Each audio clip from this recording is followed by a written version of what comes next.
इस वीडियो में हम लोग जानेंगे ताल झील के बारे में और कौन थे Tomar king Anangpal second. This is Surabhi, welcome to Study Hacks. आइए स्टार्ट करते हैं हम लोग आज का टॉपिक।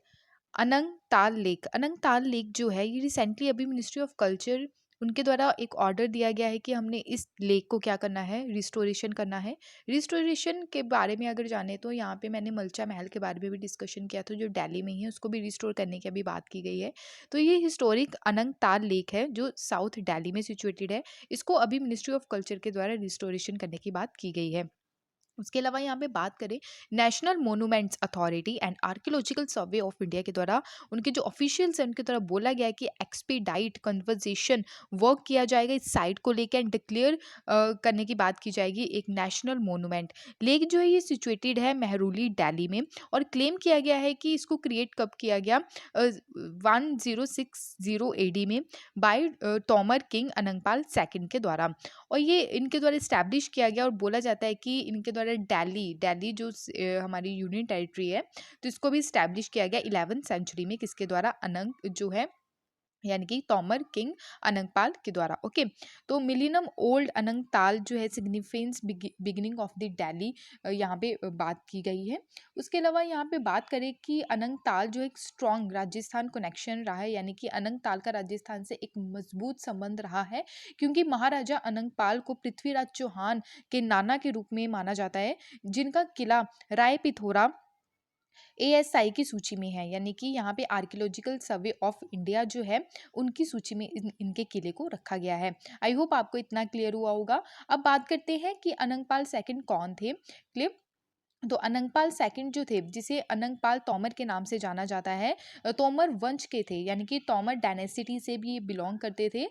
उसके अलावा ये जो है दिलकापुरी के फाउंडर भी थे। इन्वेंचुअली ये बाद में क्या बन गया, दिल्ली बन गया।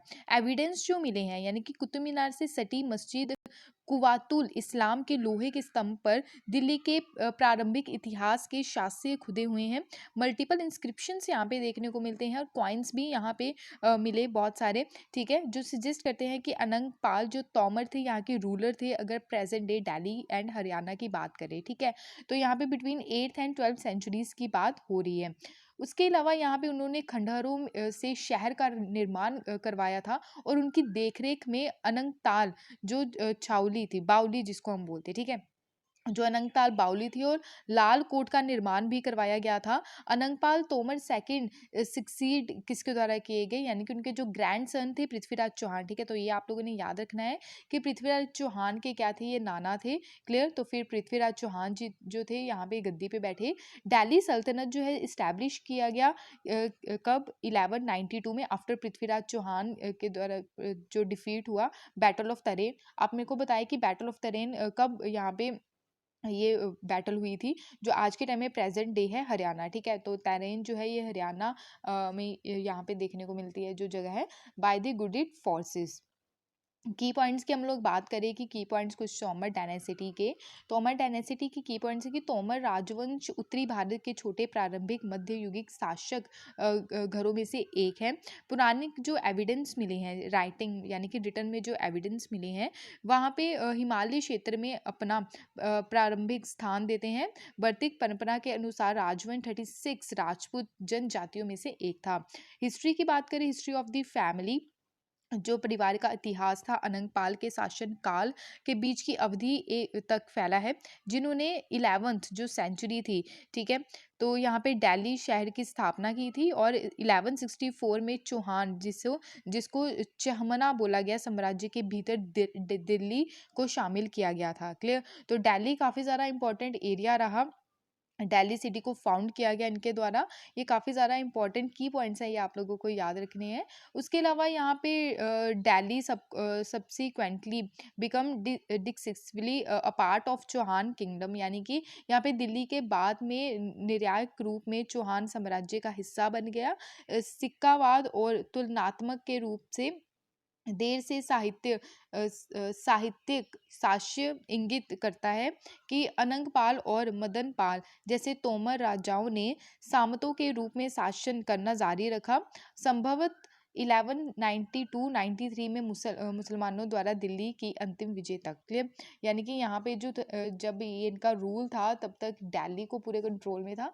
क्लियर? उसके बाद जब मुस्लिम्स का यहाँ पे अंतिम जो विजय तक, मुस्लिम के अंतिम विजय तक यहाँ पे सारी चीज़ें जो थी कंट्रोल में रही। ठीक है? तो ये सारी चीज़ें आप लोगों को याद रखनी है। तो ये था इम्पोर्टेंट पॉइंट जिसके बारे में मैं यहाँ पे डिस्कस करना चाहती थी। तो हिस्ट्री का पॉइंट भी यहाँ पे कवर हो गया। तो हिस्ट्री का ये काफ़ी ज़्यादा इम्पोर्टेंट पार्ट है। उसके अलावा हम लोग यहाँ पे बात करते हैं आर्कियोलॉजिकल सर्वे ऑफ इंडिया के बारे में। आर्कियोलॉजिकल सर्वे ऑफ इंडिया जो है ये मिनिस्ट्री ऑफ कल्चर के अंडर आता है। This is very important point. Next यहाँ पे जो बात की जा रही है, ये ऑर्गेनाइजेशन जो है आर्कियोलॉजिकल रिसर्च एंड प्रोटेक्शन जो रहती है हमारे कल्चरल हेरिटेज की, जिनको नेशनल मोनूमेंट का दर्जा मिला हुआ है, उसको प्रोटेक्ट करने का काम करती हैं। मोर देन यहाँ पे 3650 एंशियंट मोनूमेंट्स हैं।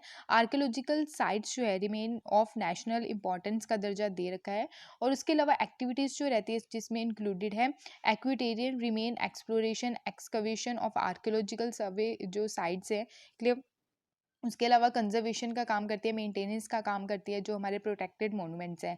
फाउंड कब किया गया? 1861 में इसको फाउंड किया गया बाय अलेक्जेंडर कनिंगम के द्वारा, जो first director general of archaeological survey of India थे। अलेक्जेंडर कनिंगम को father of the Indian archaeology भी बोला जाता है। आज के टाइम में डायरेक्टर जनरल है विद्यावती, जो एक IAS है। क्लियर? आई होप आपको ये क्लियर हुआ होगा। तो ये टॉपिक जो है ये पूरा कंप्लीट हो गया आप लोगों का। तो सारी चीज़ें डिटेल में मैंने डिस्कस की हैं। अगर कोई भी डाउट होगा तो प्लीज़ अपने डाउट को कमेंट सेक्शन में ज़रूर शेयर कीजिएगा। PDF के लिए आप टेलीग्राम ज्वाइन कर सकते हैं। बाकी आपकी जो वीडियो रहती है डेली इंपॉर्टेंट करंट अफेयर्स की, वो भी टाइम पे आपको मिल जाती है। आई होप आपको ये सारी चीज़ें क्लियर हुई होंगी। अगर वीडियो पसंद आई तो प्लीज़ लाइक शेयर सब्सक्राइब ज़रूर कीजिएगा। Thank you for watching my video. जय हिंद।